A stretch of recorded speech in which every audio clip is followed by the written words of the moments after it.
Want candy? Want candy now? What's going on, everybody? Welcome to yet another fabulous episode of Relic Review, starring your host, Nazdarachi.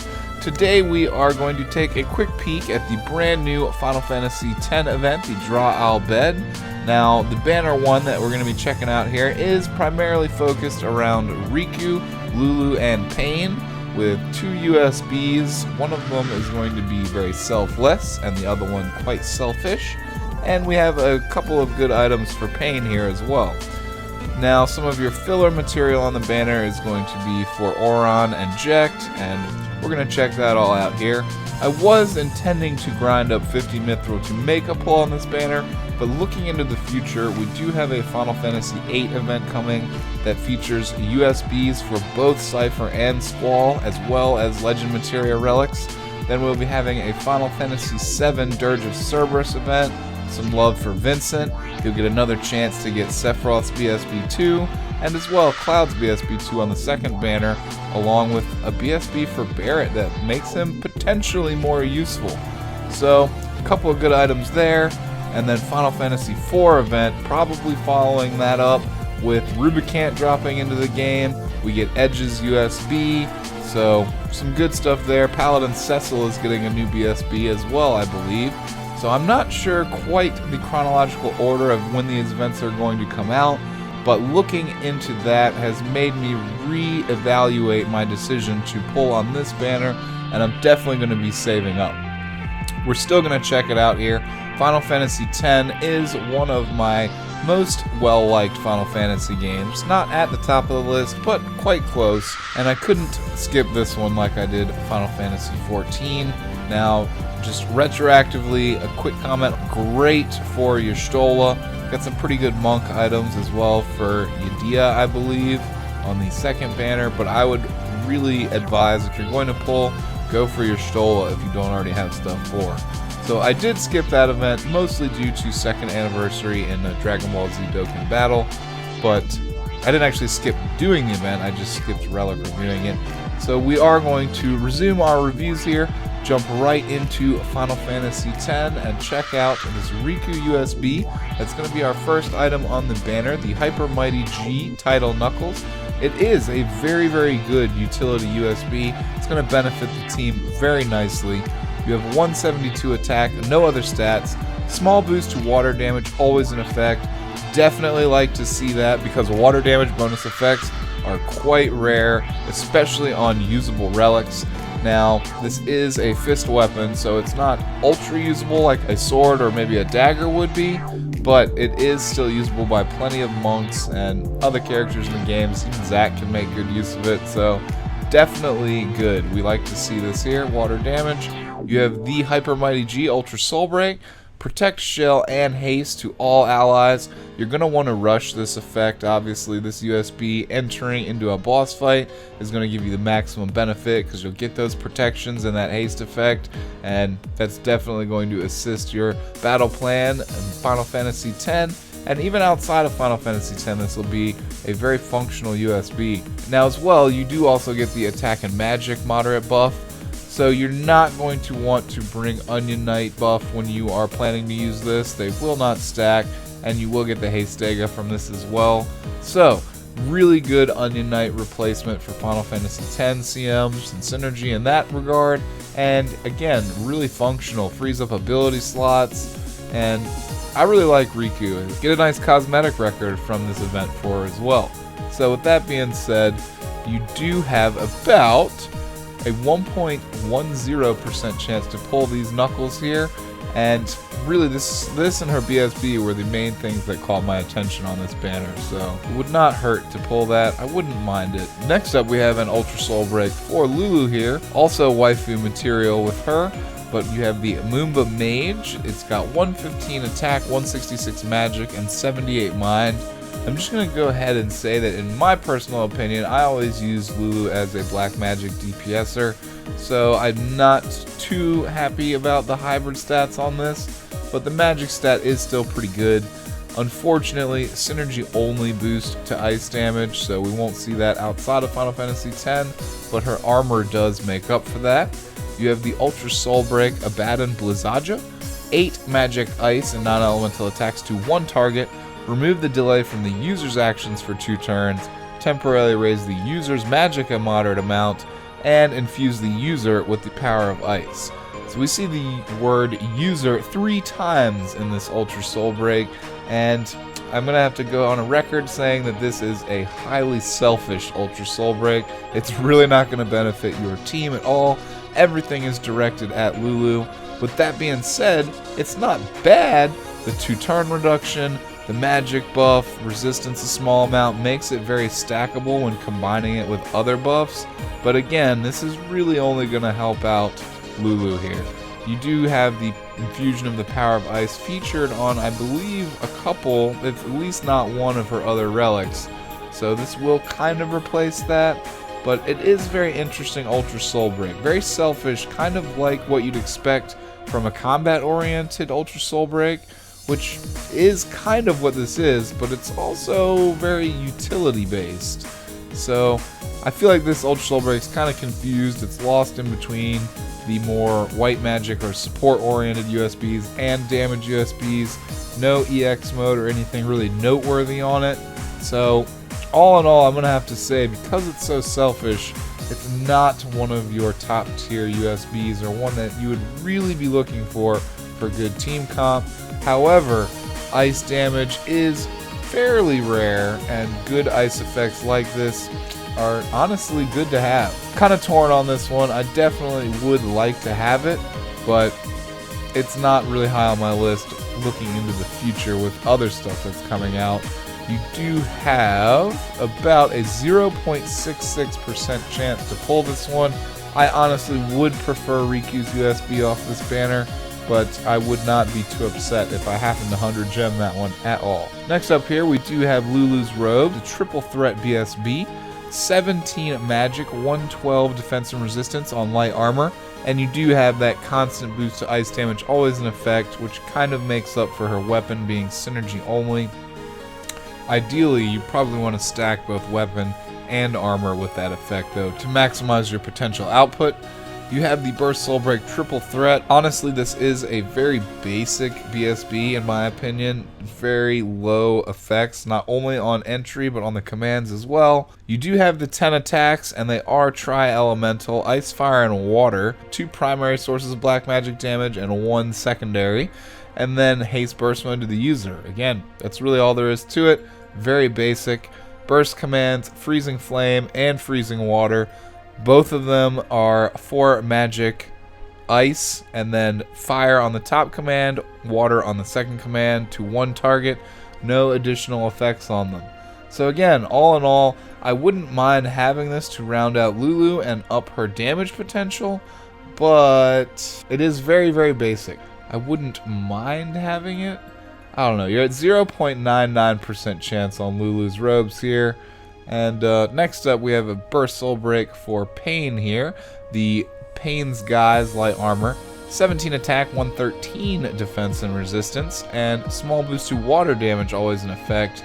Like Rikku's USB, this is pretty rare, and to see it constantly active is good. We do like to see that.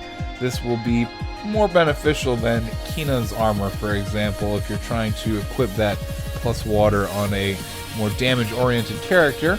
So you have the Burst Soul Break Grand Storm, 6 physical water, earth, and wind attacks to all targets. This is all secondary sources of damage, water, earth, wind, so none of the 3 primaries. Cast Dispel on all enemies, and Haste Burst Mode to the user. Deals more damage for each spell blade ability the user has used. This is quite an interesting entry effect here. I'm not too familiar with any other BSBs that AoE dispel the entire enemy force. I think there may be one other one out there. I'm not sure if it's a BSB or another type of soul break, but again, very rare effect, very niche as well. It's something that would help out, for example, in the past Final Fantasy XII 220, where the boss started with Pro Shelga. This is something that could remove that without you having to bring Vanishing Strike. So keep that in mind for your niche effects there. You have Aqua Storm, BSB Command 1, 4 physical water wind attacks to one target, which IDs as Spellblade, and Aqua Terra, 4 physical water and earth attacks to one target. So very similar to Lulu, these are kind of lacking in supplementary effects. There's none on either one of them, but you do have the 4 dual elements on either one. So just depending on what your situation is, you can cherry pick what element you'd like to use. Again, I tend to prefer seeing stuff like bargains and then burst command 1s that have maybe variable effects on them, or something even like that Zidane BSB that I just picked up that has a stacking effect and then a burst command 2 that gains effectiveness based off of that. Or even something like Golbez's BSB that has the summoning strike mark and playing around that mechanic. So in my opinion, just like Lulu's BSB, this is quite basic. Now for a Final Fantasy X team, still quite handy, but it's not something that would really make me go out of my way to want to pull on this banner here. And for the Grand Storm, you are looking at 1.42% chance, so Paine's Guides rather. Not something I'd be pulling for, would much prefer this Machinations BSB for Rikku right here. So you do have Riku's Dagger. We're looking at 119 attack, no other stats, no bonus effects, so sadly no plus water damage. You have the BSB Machinations, ranged physical water damage to 10 random targets, temporarily lower their water resistance, and grant haste and burst mode to the user. Imperil water is very, very rare, and the 10 attacks make this quite a good BSB. The commands also make it quite nice. So unlike the other BSBs in this banner, we're back to a more functional set of commands here. Shock Storm, 2 ranged physical water lightning attacks to all targets with a small chance to interrupt their pending actions. Not the greatest effect, but at least there's something on here. And you have the anti-power, anti-armor shell. 2 ranged physical attacks to one target, temporarily lower its attack and defense a small amount, and raise the user's attack and defense a small amount. So even though it IDs as a machinist ability, it is much more like a thief command right here. Definitely the one you're going to want to lead with, and then you can go into the interrupt. Not super useful, but I would prefer to get this BSB out of all of them, and you are looking at about a 0.77% chance to pull that. So that's what I'd be gunning for there. And next up, we're to the Legend Materia. So our first Legend Materia relic here is the Warrior's Target. It is a shield. You're at 17 attack, 135 defense, 90 resistance, and no bonus effects. It is for Rikku, by the way. I forgot to mention that. You have your Legend Materia here, Fixer Upper. Moderate chance to reduce the delay of the user's actions for 1 turn when using machinist abilities. This will stack with her BSB commands, however it doesn't play into any of the dances she's going to be doing.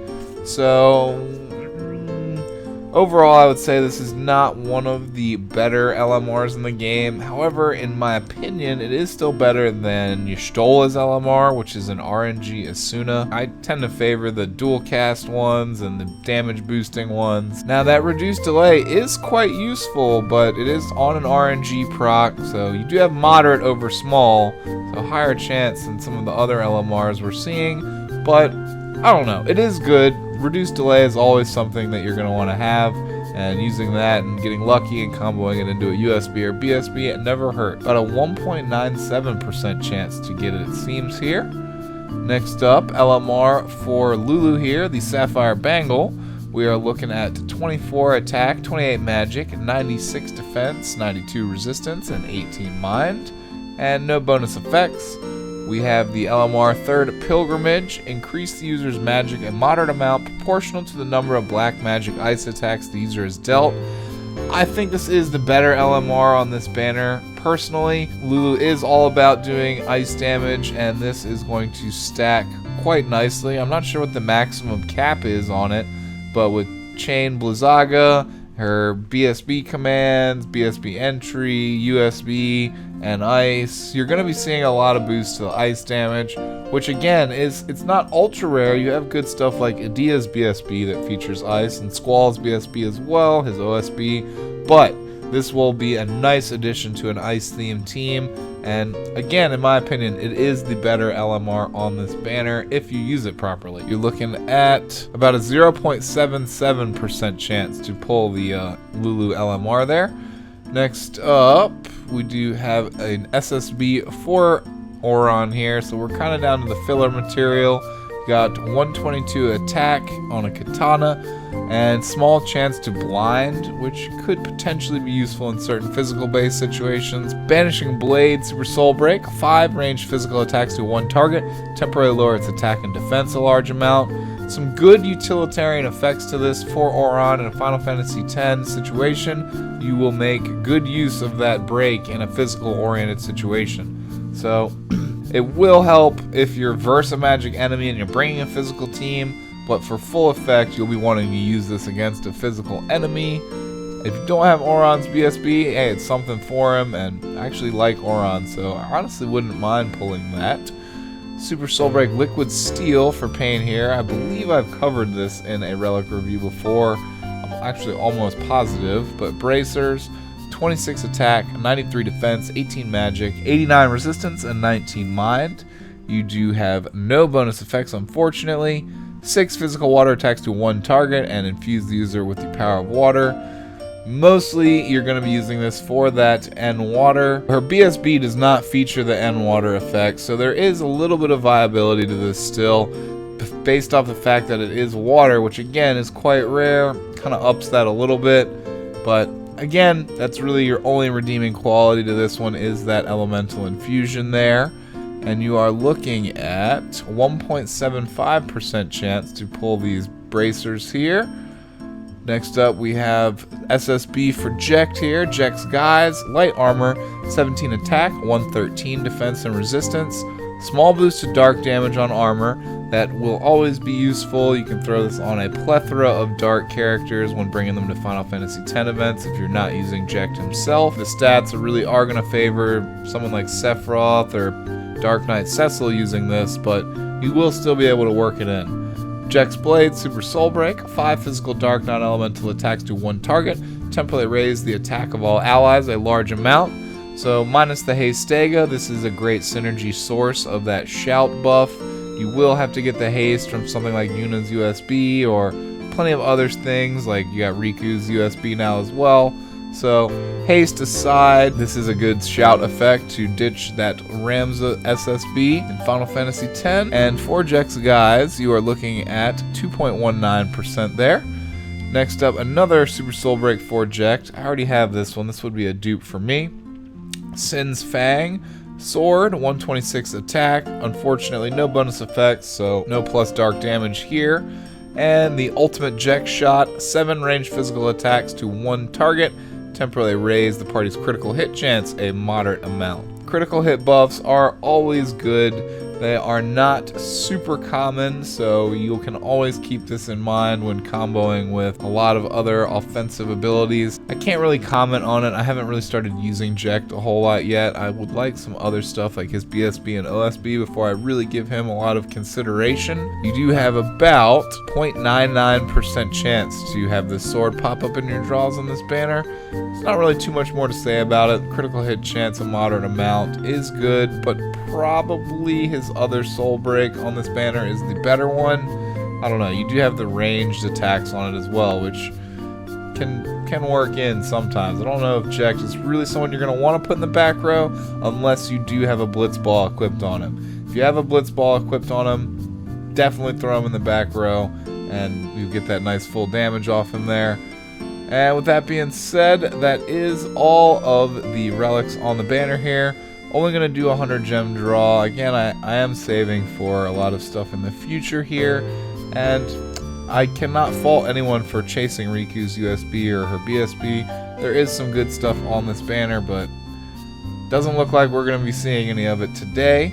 I do hope that if you guys did pull on this banner, you do have amazing luck. I know there's going to be some people chasing a few of the things on this banner. I'm not one of them though, so with that being said, feel free to leave a comment down below on what you guys pulled, what you're saving for. If you have any questions on the future banners, I'll let you know what I do know, but I just Googled a spreadsheet and that's kind of where I found out what we're looking at in the future here. And hope you guys do have a great day. Give me a like if you enjoyed the video. Definitely help spread me out on YouTube. And subscribe, join the family if you haven't already. Would love to see you guys back again on future videos. This is Nazdarachi, and I will catch you next time. Peace out, y'all.